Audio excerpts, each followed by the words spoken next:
Good morning, everybody, and welcome to our branding launch. Beautiful day out today, and looks like spring has finally sprung, so we're all excited about that after this past weekend. I did want to take a moment to introduce or recognize a couple of our distinguished guests. Bonnie Pothier from Senator King's office is here with us, and Kathy Goodwin from Senator Collins' office are here with us, so thank you. Additionally, if I could have any members of the Saco City Council, the Biddeford City Council, and also if we could have members of the Chamber Board of Directors, the Economic Development Corporation Board of Directors, the Heart of Biddeford Board of Directors, and the Saco Spirit Board of Directors, which basically is the entire room. But if you could all stand up, we did want to recognize all of you together.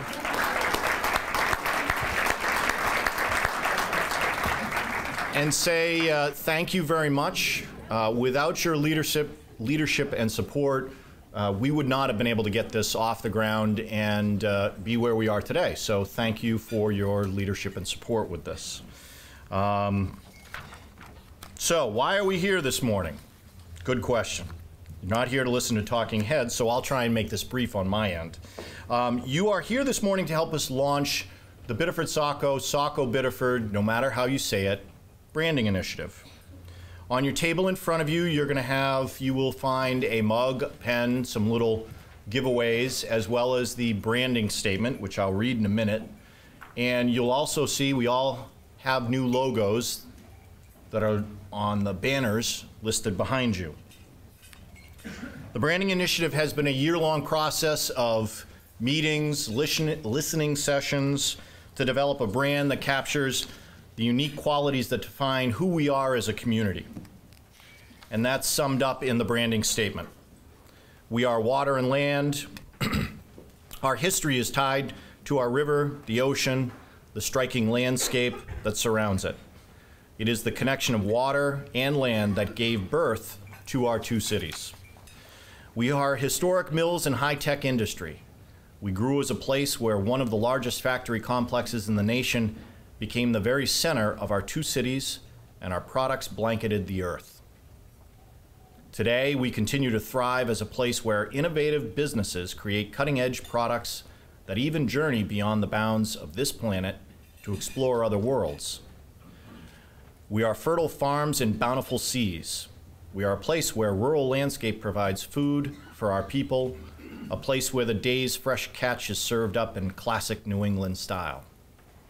These landscapes and rocky beaches provide us recreation beyond compare and sanctuary from day-to-day rigors of life. We are village shops and city streets where charming stores and dining spots blend with historic sites and homes. Our downtowns are where traditional businesses seamlessly intermingle with eclectic dining, exciting galleries, and entrepreneurs. We are rich traditions and innovative achievements. We treasure our schools and our institutions of higher learning. We are deep family roots and a rich cultural background, yet we welcome new people and ideas, just as we have opened our arms to people from all over the world. We are two cities that form a complete community. We are rushing falls, connecting bridges, stunning views, and rich histories. We are connected in many ways, yet remain distinct communities. We are Biddeford and Saco, Saco and Biddeford. One dynamic place, no matter how you say it. If you look at the logos, you notice some common themes. Colors, the plus sign, all of these symbolize the connection between our communities. That together we are one dynamic place, no matter how you say it. So at this time, I'd like to introduce or ask Daniel Stevenson and Peter Morelli. One dynamic place, there you go. To come up. That's what we should do. They're going to give us an update on what is going on in the communities, the mill districts, as well as update us on future activities.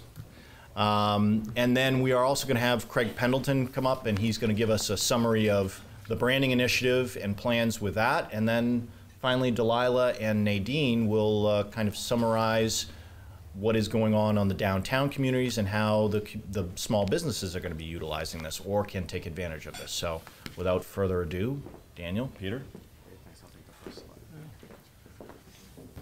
It's amazing what paying for somebody's breakfast will do for a turnout. So thanks for coming. Thank you very much.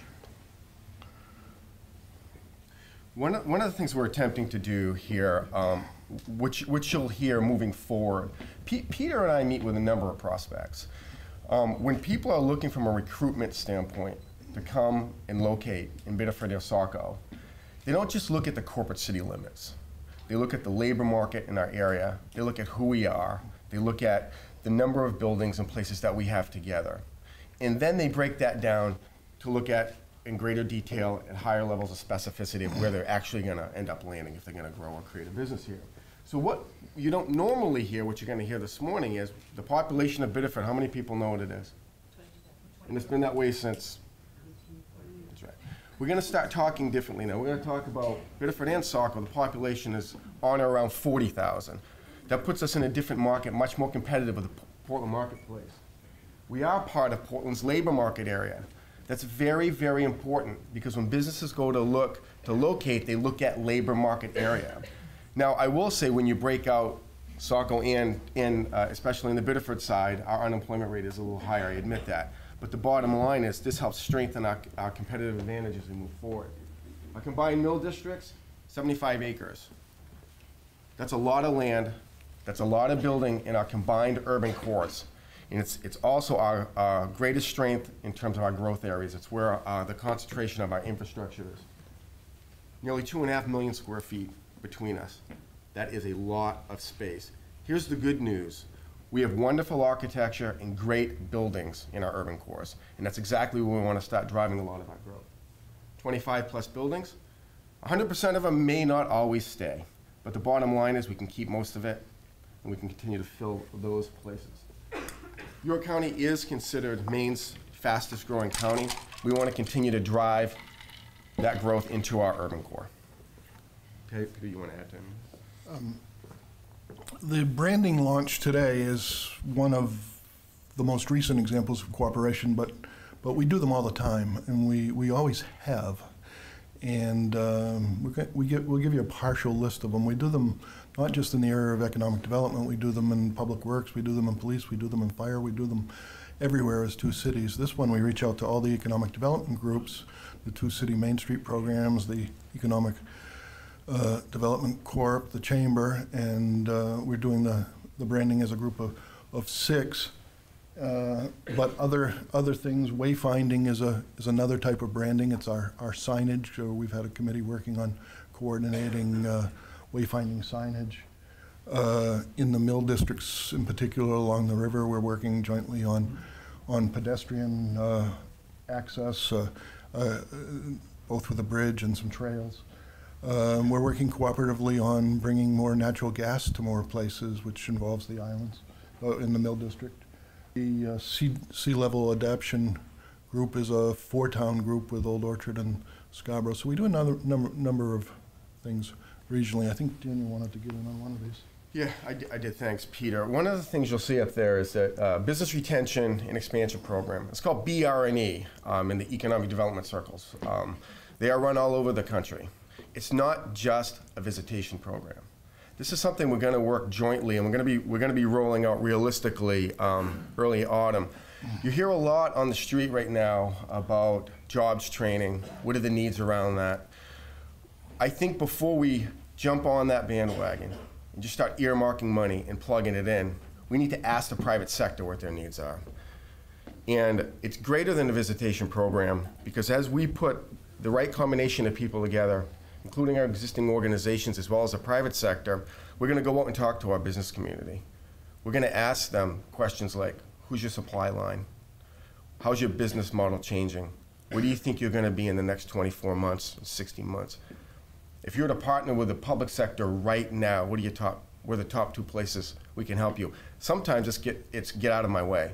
We hear that as well. But the bottom line is we can start taking a look at our different business sectors, and we can have them tell us what their needs are. So when we start looking at doing any kind of any kind of support, whether it's with direct influx of capital, we know where we're going to plug it, because our needs in Saco and Biddeford are different than Bangor's and Lewis and Auburn's, et cetera. So I just wanted to see that's going to be coming, and I believe that we can put a model BR&E program in that for the state that everybody is going to want to see how it works. The Mill District, the investment, we divided this kind of into Saco on the left, Biddeford on the right. Biddeford is making incredible investments. The private sector is making incredible investments. Daniel will talk a bit about those. We've worked a lot in the transportation sector, and we recently did a pump station. We worked very hard to get a National Register historic district in there so that tax credits would be available. That's a huge driver of mill rehab. Everywhere you see mill rehabs across New England, including Waterville and everywhere else, it's driven by historic tax credits in large part. The reason why we kept this slide together, because we wanted to show that our urban cores combined together. Now, each one of us will talk about what's happening on other parts of the city in just a moment. I have one word that's going to start this side of the slide, and that's leadership. Biddeford City Council stepped up to the plate, buying out that main energy plant. It's very controversial. A lot of the councils still take heat for that. But I will tell you that's an investment. It's not an expenditure, it's an investment in our city. It's how we're going to leverage private sector capital. The buzz is on the street outside. I worked a decade at DECD. I got a lot of colleagues, I'm hardwired around the state, and they're saying the buzz is on the street with Saco and Biddeford. They're moving in the absolute right direction in southern Maine. We will redevelop that site, and I'll talk just a moment on how that's done. It's not haphazard. There's a prescribed process for redevelopment work. That's why I have to field a lot of questions from people, frankly, that call the office with all kinds of great ideas of how it's going to work. We are going to drive between $50 and $100 million on that main energy site as we redevelop that. The process right now where that stands, it's going to be decommissioned. You're going to see everything but the stack raised by the end of the summer. We're using Brownsfield's money to clean up that site. Most of that site will be cleaned up to residential standards, which is the highest standard to be cleaned up. It comes with what they call a VRAP. The private sector won't touch it without it. The development office right now is putting the feasibility work together. We'll put that out on the street. The reason why you do the feasibility work and some of the pre-development work is so the private sector says they know what they're doing, they got their head screwed on right. We'll do that market work ahead of time. We're going to get the highest and best uses for the redevelopment of that site. And you're going to see some really great stuff happening within the next 36 and 60 months specific to that site. Now, what does it mean, though, when you take a leadership role to make that kind of investment? It sends a really clear message to the private sector that we also have 1 million square feet we need to fill in the mill space. We have some great mill owners. They're wonderful to work with, they're creative, and we all want the same thing. We all want to raise the standard of living for people in our communities. We do that with a series of strategies. We cannot do it without partnerships, though. So, structured parking. We have 1 million square feet. The private sector is not going to build that garage. I cannot say that any more clearly than that. It's infrastructure. The city's going to step up. We're going to build phase 1 of that garage, and we're going to leverage a lot of private sector capital. Total investment for those two, $20 million. We can leverage 5-10 times that for redevelopment of these mill sites, right in our urban core. The word is really out on the street. We're not just talking about this stuff, we're implementing it. I do not want to downplay the Riverwalk. People that move to urban cores want to get out and move around and walk. Full build out of the Riverwalk and the bridge connecting us directly and physically with the city of Saco, also all the way to the Eastern Trail, says something about what we mean about healthy communities.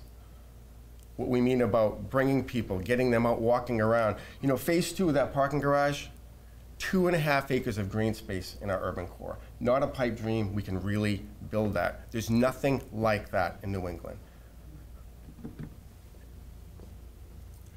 Last piece I want to just touch on real quickly is the historic tax district. The city of Biddeford also just adopted the new ordinance, historic preservation ordinance. That's really important. Peter touched on this. Without historic tax credits, both state and federal, it really slows development down. In order to protect what we have, they need those tax credits in the private sector to be able to stimulate the types of growth we need. Further, Biddeford, on the Biddeford side, we're going to try to reach out and see if it can push right into Saco, as we're eligible for new markets tax credits as well in our urban core. When you start putting those tax credits together, and the public sector continues to invest in its infrastructure, the private sector comes along because it's leadership, and that's what they want to see. The thought I want you to leave with today is the private sector invests in healthy communities, as you'd want to be, communities that invest in themselves. Or why else would we ask them to come here? So, thank you. Our expectations are high that it will help, but it's not high that it makes us a winner. A friend of mine went to a national conference last week and went to something on business attraction, and the speaker said, if I see another town that says live, work, play, you know, I'm just not going to take it. We're not looking at this as driving a strategy. We're looking at it as getting rid of some friction. The brand strategy means everything we do looks a little bit alike, looks coordinated, does not interfere with each other, and it also encourages us to cooperate on advertising and marketing, which we've already done. Daniel and I and Craig have participated together for the first time at the Merida Conference, which is one of the major trade shows in the region. We avoid disruptive efforts and coordinate. We include each other in advertising. We just call each other up and say, "Hey, we'll want to add your logo too," and that's how we're using it, and we'll continue to use it. It's one element of a large program. One of the things coming up here, we can't talk to every point on these slides, is the landing page. We've created a web page, and there'll be, I think, why don't you just go to the next slide? I think it's on the next slide. Where if you do a search with the right search terms for Saco and Biddeford, or Biddeford and Saco, it goes to this rather nicely done page which John Gold did for us. And click on any of the logos, new logos in the right column, and it will take you to City of Biddeford site, Chamber site, whichever one you choose. So we're trying to sharpen our web presence so that you get to where you want to go rather quickly. 5 years ago, when we do presentations like this, one of the things that we would always talk about is the bookends on the two ends of Saco, an $80 million project on Saco Island, an $80 million project at Park North. Needless to say, the economy got in the way of those projects, but things are coming back right now. In the last few weeks and months, they're coming back. At Park North, Elliott Chamberlain last Wednesday got completely new bank financing. Part of the reason that he's in better shape was a rewrite of a TIF that our city council approved. Elliott built a huge amount of sewer infrastructure, like $2.5 million sewer and pump station out there to make that work. And the agreement was in the TIF that the new revenues generated from his project would pay for it. Needless to say, without any significant building in 5 years, there weren't many new tax revenues. So the council decided to fix that, and that helped with his refinance. He's hoping to announce 3 new projects in the coming weeks and months, all substantial things for that great project north of Cascade Road on Route 1. On Saco Island, the boiler house lofts, I think, is 37 units in building 108 at the foot of Gooch Street. Bateman has done a number of housing projects around here. They're going to break ground, although it's an existing rehab. I guess you don't break ground. They're going to swing the first hammer on in July. And Mill 4, we thought we were going to have an announcement on the large mill, the 200,000 square foot mill. We thought we were going to have that this week, and it's imminent. Matson and Bellevue are working on something big on that. So these two bookended large projects that we've been working very hard on with these developers for years and years are finally coming back after 5 years of recession. One of the things that Nadine may address as she gets up here is the downtown, and not too long ago there was a lot of empty storefronts. There's very few at this point, and Mr. Morelli is particularly interested in the Italian bakery one.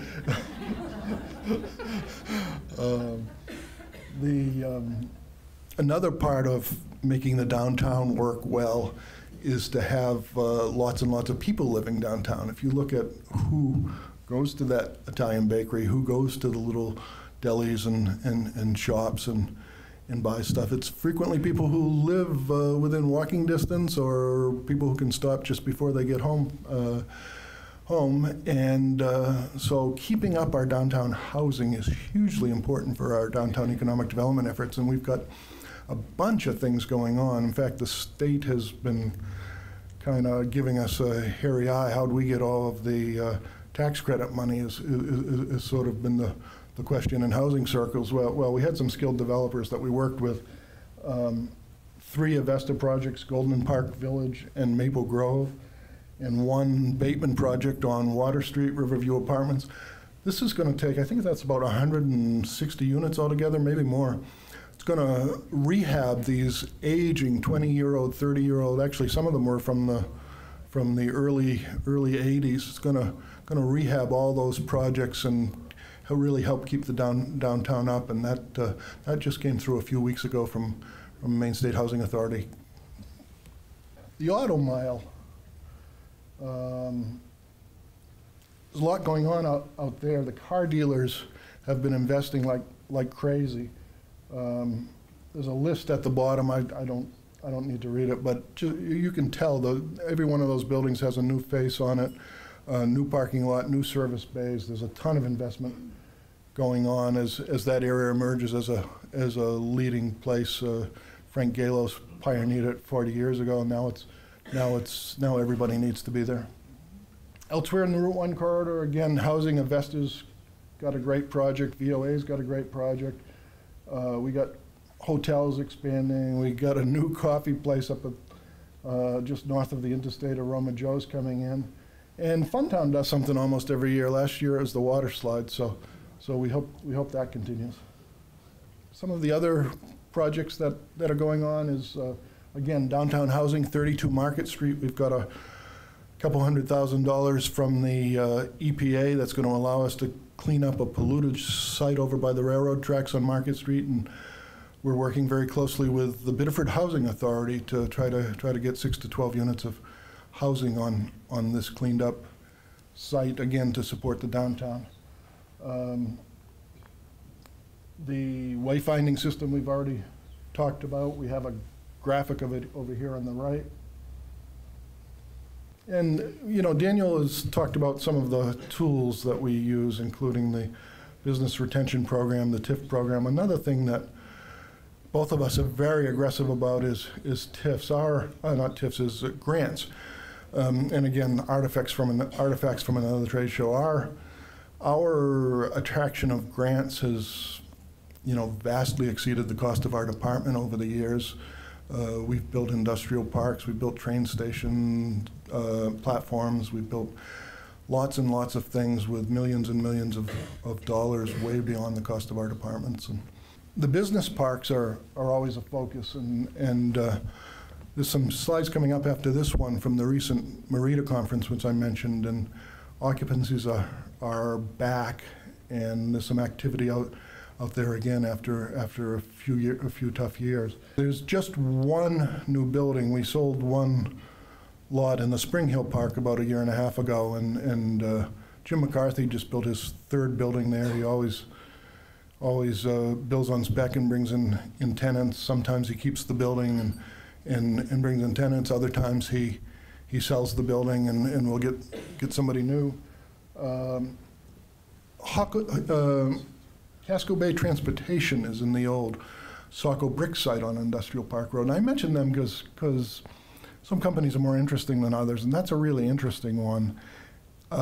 They call themselves transportation, but I think rigging is probably a better name for some of what they do. If you have a gigantic wind generator that you want to put on top of a mountain in northern Maine or in Vermont, these are the guys who you call. And they have some incredible equipment, some incredible skills, Rick Bryant. And we're working very closely with them to get a little railroad extension that will allow them to better serve two of their clients in the Saco Industrial Park. They are, one of the reasons they located here is that two of their clients are here.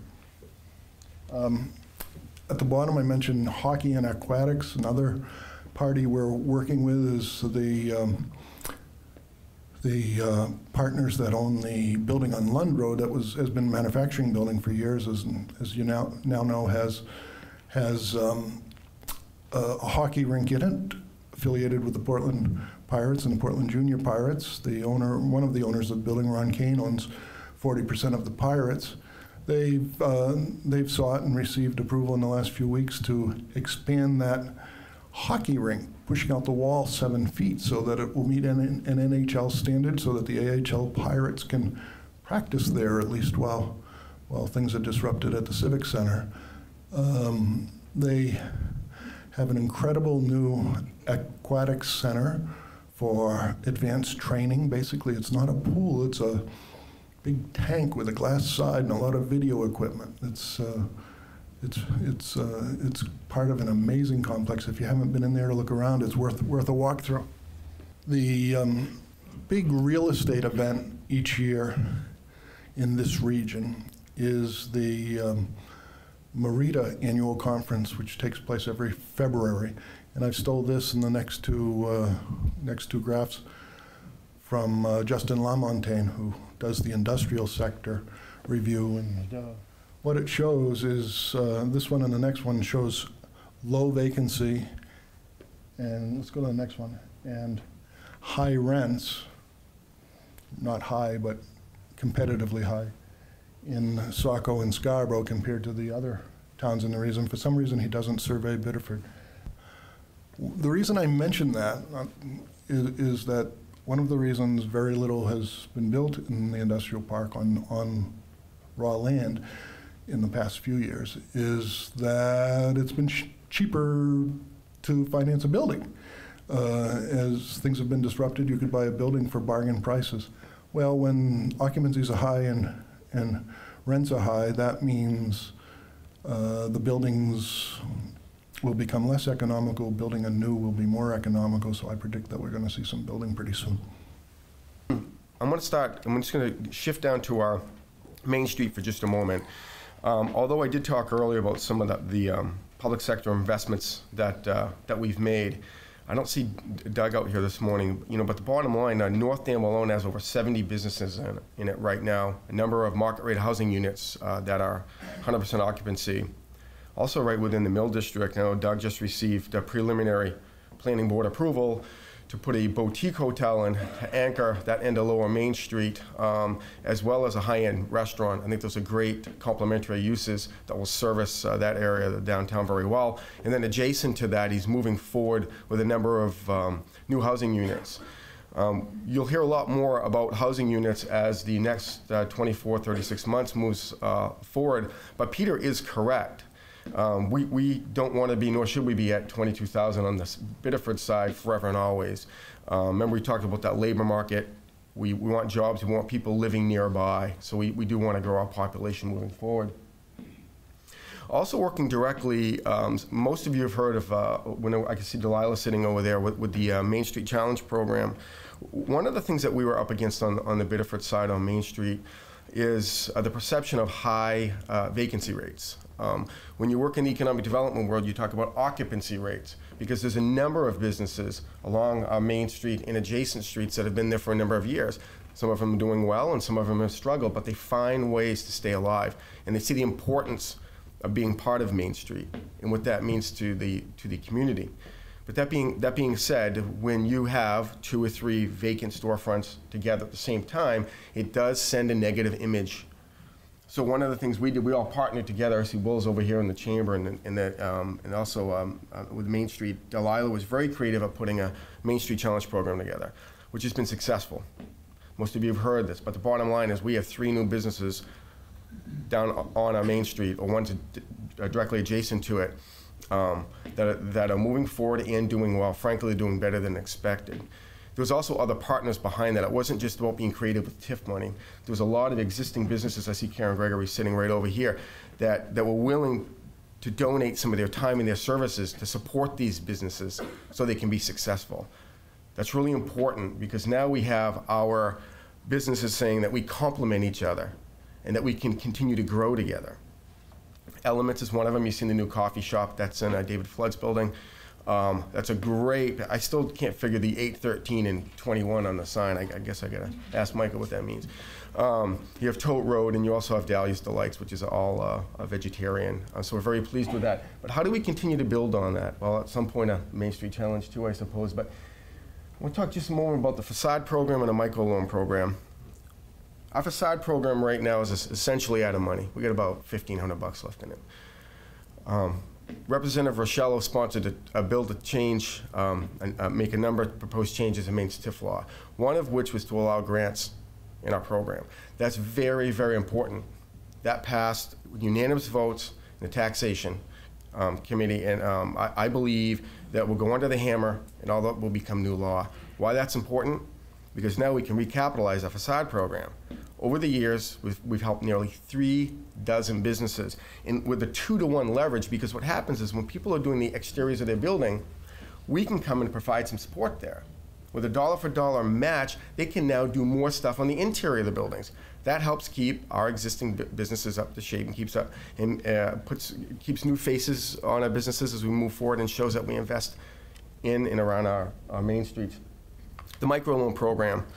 I work with Linda Hardiker. She runs the CDBG program for this city of Biddeford.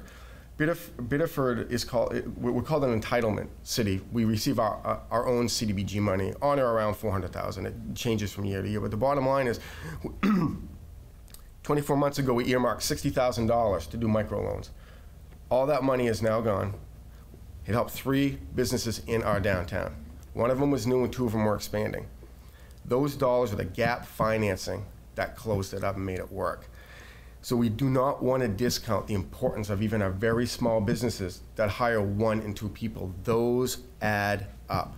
Those fill our storefronts. Now as you start walking down Biddeford's Main Street, you start seeing higher occupancy rates. Just what we said we were going to do.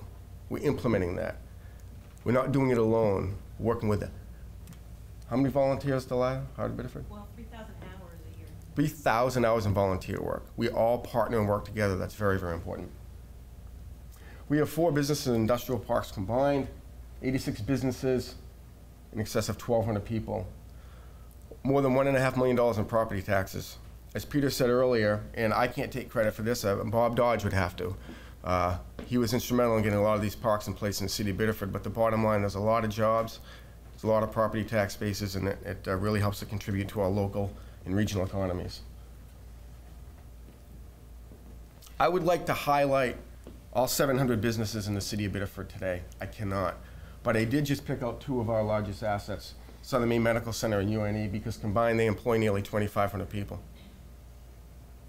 UNE is Maine's only medical school. It is an asset for our community and our region. I do want to point out we do have the university and college system, UMaine, here as well, and we're pleased to make that announcement too. Southern Maine Medical Center is York County's largest employer, and it will be merging the 1st of next year with Goodall. So we want to make sure that they stay around and stay healthy. And frankly, they're doing well. They're implementing their plans right now. I'll touch on this real quickly. One of the things Peter was talking about is the construction of a net new construction of buildings. 40,000 square foot building. Hopefully we'll be start moving right when it gets through the planning board process. Hopefully next year we'll have a new building up right in the Robert G. Dodge Business Park. Why is that important? It's a medical office anchor right in that park as you move in. It'll be essentially across the street from the Prime Care building. It also starts creating a higher demand for medical office, and then more lots will sell, and we'll continue to fill those and create more jobs and higher tax base. You can flip the next slide. What else is going on in that area? You know, there's a saying in economic development, development begets development. And if any of you drive out on Route 111, you can see there's been a lot of new activity out there on 111 and on Barrow Road. Barrow Road is the road that takes you right into Robert G. Dodge Park. So we'll start on that side. You can see Dr. Boldick's office. I see Mike Ian out there. Wonderful job on that project. It looks great going into the park. It also helps as a complementary use as we grow medical office in that area. A second one is in the planning stages right now within the park. On the Alfred Road Business Park, CHS Inc., it's a propane tank terminal. They can move 20 million gallons annually of propane. It's very important because when Peter talked about tapping other resources, David Gould was instrumental in going to what they call the IRAP program at the state. He was able to get rail siding to go into his terminal, so it's a greater use of rail, and he's also partnering with local company to move the propane. So we're very, very pleased with that. Go to the next slide. Also out there, the Play It Again Sports in the Biddeford Savings Bank is also showing growth right out in front or near adjacent to the hospital. Market basket update. That was the worst kept secret, if anyone wants to know, the last 2 years. If anyone knows anything about that industry, the margins are so thin for grocers that they try to keep things as quiet as possible for as long as possible so they can move forward. Market Basket will be open on or before the end of the summer. They will be hiring locally, nearly 300 jobs. I have to admit, they all won't be full-time. But you know what they say, we're still a family-owned Demoulas company. And we want to continue to hire locally and just keep watching. Our prices don't change, they say. Same prices in Massachusetts, what have you. But why that's important, it's a 100,000 square foot building that Lowe's vacated overnight. They're taking almost an entire building as a single end user. That's great because that's the health of that center is very important because we have TIF lines drawn around that.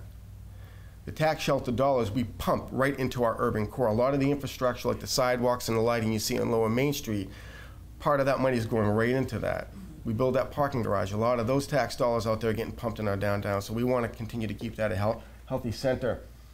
If anyone has lost their front end this week, like I have, driving Route 1 every day, you can see that Route 1 right now is being, the roads are being completely reconstructed, and all the utilities are being upgraded, including to build higher capacity. So as we get a continued growth out there, we've built the capacity in there. So although it seems as an inconvenience now, we will have the infrastructure in place for continued growth on that area in our growth corridor. Oh, sign improvements, I'm sorry, I want to talk about that. Something that's very important about our commercial and industrial parks are keeping up with our signs. Our Alfred Road Business Park sign is ready to fall over. I kid you not. No, really, it is. And our Economic Improvement Commission has assigned 4 of us to get together to take a look at our exact signing, wayfinding needs to continue to keep our parks healthy, up to date, and show that we're going to continue to invest in them, especially with the new activity and making sure the signs all connect, just not because Barrow Road and Robert G. Dodge connects right over to our Alfred Road Business Park. We want to make sure everyone has signs in there, even if they're not in the park, so people can get to where they need to go for their services. This really is a thank you, and I mean this also in all sincerity. When I say the cities, when we say the cities of Biddeford Saco, that's all the volunteers and commissions and committees for all of those cities that step up and work really hard to move economic development within our cities. We get the new EDC, thank you, because it's affectionately known as Will Armitage's group because no one can pronounce the acronym, but now the EDC is a lot easier. Chamber of Commerce, thank you very much. Craig's been very active, working with us, partnering with us, sees the value of us as a team. We can accomplish what we want to accomplish. The Heart of Biddeford Saco Spirit, thank you, and all the volunteers. I do want to have one additional special thank you, and that's to my assistant Danielle sitting right over there, who in a very few months of being on board has really learned a lot about economic development, but has really stepped up to pull this presentation together. I think she did a fantastic job. Thank you very much. And while the two economic development directors brought you up to speed of where we are, I need to take a little bit of a step back and remind you of what this process has been. And you know, ad nauseum, we're going to tell you that we're working together, and it's really important because there is a perception out there that we do not. And we are going to break that perception. Part of the presentation will be to review the objectives, the reason we came together, the reason we wanted to do this branding exercise. We've already read to you the brand statement. I won't do that again. And this proposed identity system where we used wordplay to kind of uniquely talk about Biddeford Saco and Saco Biddeford. It's really important that we created a platform where both communities saw each other, and we wanted to celebrate success. We spend an awful lot of time on the things that aren't going well, and that's wasted time. And we really need to focus on the positives from now on. Interesting, we all wrestled with, oh my God, you know, Biddeford's so unique, and oh my God, Saco's so unique. And so we identified that that was something we wanted to preserve. It's really important. But at the same time, there are some things that we do well together. And then recognizing all the things that have been talked about already, downtown districts, industrial parks, agriculture, coastal neighborhoods, and everything else we have to offer. I think I told some of you the story of when Arnett Muldrow came to town to work with us. We jumped in the car and we drove from Camp Ellis to North Saco to rural Biddeford, down to Biddeford Pool, back to the shopping centers, down through Main Street, and ended up in the Mills, and they wouldn't get out of the car. They were shocked at how beautiful this area was and how unique it was. And so it started a very interesting process. One of the first things that we talked about was I was born and raised and grew up in Saco, and I always say Biddeford Saco. Just flows off my tongue that way. One of the Biddeford City Councilors sitting next to me grew up in Biddeford and says Saco Biddeford. And so immediately we were like, oh my God, this is going to be one of those ones we never can solve. So being the diplomat leader I am, I was like, let's just do alphabetical and get it over with. Arnett Muldrow, thank God, was smart enough to recognize that this was the quality that we were going to use in the brand. So back to wordplay. It doesn't matter how you say it. And we came up with that probably within 15 to 20 minutes of the first conversation. So that was kind of interesting. And so this is just a mirror image. The thought process was, maybe this is a bumper sticker. And if you favor Biddeford, you put Biddeford on top. If you favor Saco, you flip it over and you put Saco on top. Efficiencies. And then we started adding the tagline to it, no matter how you say it. And that really kind of caught on immediately. It led us down the path to a whole different discussion. We didn't have to spend a lot of time over what we were going to call it. Success and succeed has come up very frequently. We really did focus on the positives, and as we were doing that, the Economic Development Corporation and the economic development agencies within city government were kind of talking about, well, how can we tie this all together? And so you can see that we took some of the words and some of the colors from the river walk, the wayfinding signage, and we tried tying all those colors together, and the plus sign started to emerge as something that we wanted to use to connect us.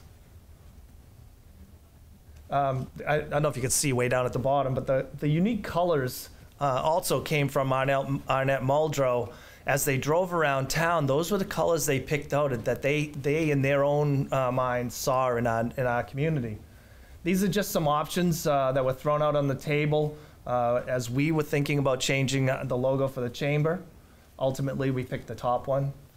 Heart of Biddeford went through just a minor change of some font size and things like that. They already had a very good logo. Saco Spirit had some new logos. Ended up picking the first one in the middle. And so this is kind of where we are now. We've presented this to you a couple of times, and now how are we going to use it? I think we had a little conversation about it's good to talk to one another, but we should be reaching out to Dayton, Ohio, or Fresno, California. We want people to know that Biddeford Saco has all the things that the economic development directors talked about, and all the things that we see every day with our own eyes. And so this is an idea that we put together of. I would just use Biddeford Savings Bank because I'm thinking about that they just opened their business. This could be a banner that's put out in the front of a new construction, and just having people drive by and see that, hey, there's progress being made, and this is part of Biddeford Saco, and we should be doing this more often, whether it's somebody painting a storefront or somebody building a new building. Again, the word success, I think that was one of the one we used the most, success and succeed. I think it's just really important that we get that out there. Everybody wants to see jobs. Anytime we can bring new business to town, anytime we can even benefit one company that creates jobs, we should do that. And again, we should find ways to highlight that in our community so that there's a positive image out there. Now, how many times did you read about General Dynamics laying off 110 people? That was like every newspaper, every TV. But like they said, one company adding one person times 10, times 20 makes a difference. So then, of course, we got to do the swag. Everybody needs a hat. Everybody needs a T-shirt. And then, this is part of the uniqueness. So we have Thornton and Biddeford, great high school rivalries, and you can flip the sign over and make it work for the schools. This is just an example of how a company might use it. There's no requirement, we're not pushing this, but to see that Sterling Rope moves product all over the world, to have them have a product that they added the Biddeford Saco logo to, that would be really cool. And so now we're at that point where, what's next? And so, for example, this might be an ad we take out in Down East Magazine, or some magazine that's getting out there in a much larger reach. For those of you that can't see it, it says family friendly, Saco Biddeford, Biddeford Saco, no matter how you say it, and begins to put contrasting pictures in so that people could see the difference in the things we have to offer. This is another example of where we might be writing something in a magazine or maybe creating something of our own where we can put text over on the left and complement that with some really cool pictures. This is the classic downtown. This is what people are going to look at. What a beautiful ride down both main streets. Again, similar example, thinking about where we might use it, how best to use it, how to get some text up there that draws people here. Maybe this is an ad. Bring your business to Maine. Bring your business to Biddeford Saco. Same thing, historic, showing some beautiful overviews. Another example with Yale Cottage, trying to get them to think about how maybe to put this in an advertisement just to lure some more business up here. This was an interesting conversation we had.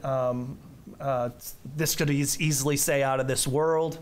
This is the rover that's on Mars, and some of the components were built right here in Biddeford, Maine, and that's something to brag about. Another Sterling Rope, tightly woven. I think that was a pretty interesting one. And so then you can, again, get back to the wordplay. Are we an oceanfront mill town or a riverfront college town? And the answer is yes, we're both. Are we a charming village or a happening city? Yes. Are we General Dynamics or dynamic in general? And again, that's yes. So the game plan from now on is to start taking these materials and thinking best how to use them to complement the economic development directors and the city administrators who are, out in the front lines every day, having something in their hand. The other interesting thing about what we've done is we own all these materials. There were no contracts. Anything that was designed, we can use. And so, again, thinking about how quickly things change, we now all have equipment that we can build and create high resolution, high quality products right in our office. And so that rather than going out and printing 50,000 copies of a glossy thing that might be good for someone in New York, we don't have a whole bunch of leftovers. We can do as many as we need and then move on to the next place where we might go. So again, we're trying to make it so that we have the ultimate goal of drawing people to this community. So. Thank you, Craig. Nadine and I quickly wanted to show you a few things that are already happening to launch the brand and maybe give you some ideas. This was just showing where some of the ideas came from. Go ahead and skip the color. Didn't come out that well on the screen, but here was an ad that we put in Maine Biz using the concepts from Arnett Muldrow. This just went in Green and Healthy Maine because they're doing a few stories on the mill area and the downtown. And so we're using Biddeford Saco, Saco Biddeford, one fun place, no matter how you're saying it, showing images again. We have a poster in one of the storefronts saying possibilities, using the logo, encouraging people to plant their business here. Last week, Grady Sexton was talking at a city council meeting about the importance of the Buy Local program, and he mentioned how Vic's Appliance will often send people over to his store in Biddeford because they come in looking for TVs and they have to explain it's not that kind of appliances. So both of those stores could have a poster like this in their window saying, gadgets, no matter how you say it, and just encouraging people to consider both cities. A new alliance has formed called the Biddeford plus Saco Arts and Culture Alliance, and they've just started a website called Basaka that's just showing the unity of the two cities working together. And the Art Walk is now 2 cities. Last Friday night, 25 venues were open in the 2 cities, and over 200 people were walking the full length from Dyer Library Saco Museum to Engine at the other end. And through Peter Morelli's work, we got a landing page launched for both cities. And as you go to this site that you saw, you can link to any of the participating organizations. And lastly, just a few suggestions. How can you use the brand? Maybe you can put it in your Facebook or on your website, use it in your storefront window, use it as an advertising campaign, and it does really take kind of a new process and a new way of thinking. I'm sitting here thinking we've got to put this in our brochure, any way you say it, either way you say it. So if anyone has any ideas and you'd like to use it, we ask you to please contact one of our brand stewards for logos and usages for the guidelines, Tammy Ackerman or Danielle Cody, or you can ask one of us and we'll give you their email addresses. Thank you.